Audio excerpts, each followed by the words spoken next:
আসসালামু আলাইকুম। ২০২৬ সালে পে স্কেল হওয়ার সম্ভাবনা সবচাইতে বেশি।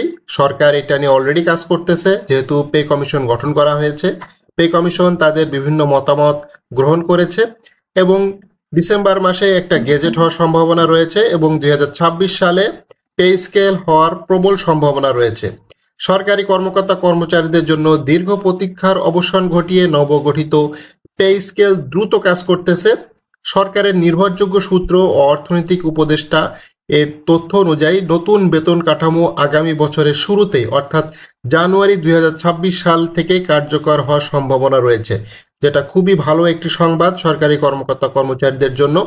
২০২৬ সালের জানুয়ারি মাস থেকেই পে স্কেল কার্যকর হচ্ছে, অর্থাৎ সেই মাস থেকেই, যে মাসে তারা বেতন পাবে ২০২৬ সালের বেতনের সাথে, সেই বেতনের সাথেই মূলত নতুন বেতন কাঠামোতে তাদের বেতন হওয়ার সম্ভাবনা রয়েছে। বর্তমানে বিভিন্ন কর্মচারী সংগঠনের প্রস্তাবনা ও দেশের অর্থনৈতিক প্রেক্ষাপট বিশ্লেষণ করে চূড়ান্ত সুপারিশ নিচ্ছে কমিশন। জাতীয় বেতন কমিশন আগামী ডিসেম্বর ২০২৫-এর মধ্যে তাদের চূড়ান্ত সুপারিশ সরকারের কাছে জমা দিতে চাইছে। এটা যেহেতু কালের কণ্ঠ সহ বিভিন্ন অনলাইন মিডিয়াতে এসেছে, তো এই খবরটা মোটেই গুজব নয়, এটা একটা সঠিক খবর যে ২০২৫ সালের ডিসেম্বর মাসে তাদের চূড়ান্ত যে সুপারিশ আছে সেই সুপারিশটা সরকারের কাছে যাচ্ছে। সংশ্লিষ্ট সূত্রগুলো থেকে প্রাপ্ত তথ্যের ভিত্তিতে বেতন কার্যকর হওয়ার সম্ভাবনার সময়সূচি নিম্নরূপ। চলতি বছরের ডিসেম্বরের মধ্যে কমিশন সুপারিশ জমা দিবে, অর্থাৎ ডিসেম্বরের ভেতরেই কমিশন তাদের চূড়ান্ত যে সুপারিশ আছে সেটা তারা জমা দিচ্ছে। এরপর ডিসেম্বর কিংবা জানুয়ারি মাসেই সেটি গেজেট আকারে প্রকাশ করবে সরকার। ডিসেম্বর এবং জানুয়ারি মাসেই এই গেজেটটা হচ্ছে, এরপর সেটি কার্যকর শুরু হবে। অর্থ উপদেষ্টা ডক্টর সালেউদ্দিন আহমেদ ইঙ্গিত দিয়েছেন, পে কমিশনের সুপারিশ বাস্তবায়নের জন্য প্রয়োজনীয় অতিরিক্ত অর্থ সংশোধিত বাজেটে বরাদ্দ রাখা হবে। তার জন্যই কাজ করতেছে তারা এবং সেটা ডিসেম্বর মাস থেকে মূলত শুরু হবে। তিনি নিশ্চিত করেছেন, গেজেট প্রকাশের উপর বাস্তবায়ন নির্ভর করবে। এটি আগামী বছরের শুরুতেই কার্যকর হতে পারে। আগামী বছরের শুরুতেই এই নবম পে স্কেল কার্যকর হচ্ছে, এটা অনেকটাই কনফার্ম। এদিকে দ্রুত পে স্কেল বাস্তবায়নের পাশাপাশি সরকারি প্রশাসনিক সংস্কার গুরুত্ব দিচ্ছে। নতুন বেতন কাঠামোর সঙ্গে সরকারি কর্মচারীদের কাজের জবাবদিহিতা, দক্ষতা বাড়ানোর জন্য নতুন মূল্যায়ন পদ্ধতি চালু করার প্রস্তাবও নেওয়া হয়েছে। ধারণা করা হচ্ছে নতুন বেতন কার্যকর হওয়ার আগেই এই প্রশাসনিক যে সংস্কার সেটি চূড়ান্ত করা হবে। তো এটা একটি বেশ ভালো খবর সরকারি কর্মকর্তা কর্মচারীদের জন্য। ২০২৬ সালের জানুয়ারি মাসে যে বেতন হচ্ছে সেই বেতনে নতুন পে স্কেলের সাথেই সেই বেতনটা হচ্ছে। নতুন পে স্কেলে বেশ কিছু পরিবর্তন আসতেছে।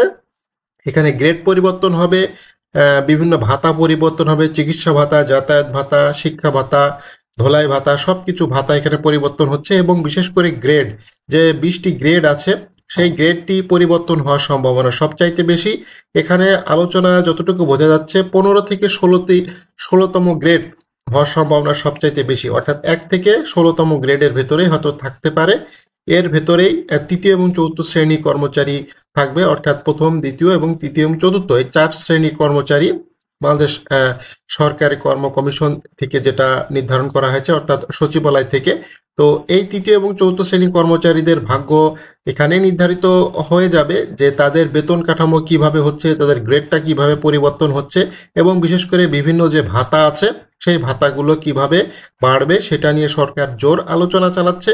এদিকে আজকে যে ঘটনাটি ঘটেছে সেটা হচ্ছে সরকারি প্রাথমিক সহকারী শিক্ষকগণ তারা যেহেতু ১৩তম গ্রেডে আছে, তাদের গ্রেড পরিবর্তন করে তারা সরাসরি ১০ম গ্রেডে চলে যাওয়ার জন্য আজকে শাহবাগে আন্দোলন করেছে। সেই আন্দোলনে বেশ কিছু শিক্ষক আহত হয়েছে এবং শিক্ষক নেতারা আহত হয়েছে এবং তারা আগামীকাল থেকে অনির্দিষ্টকালের জন্য ধর্মঘটের আহ্বান জানিয়েছেন, অর্থাৎ ক্লাস পরীক্ষা বর্জনের আহ্বান জানিয়েছেন। তো এটা একটা বেশ ভালো একটা চাপ সৃষ্টি করেছে সরকারের উপরে। সরকার এই বিষয়েও নজর রাখতেছে।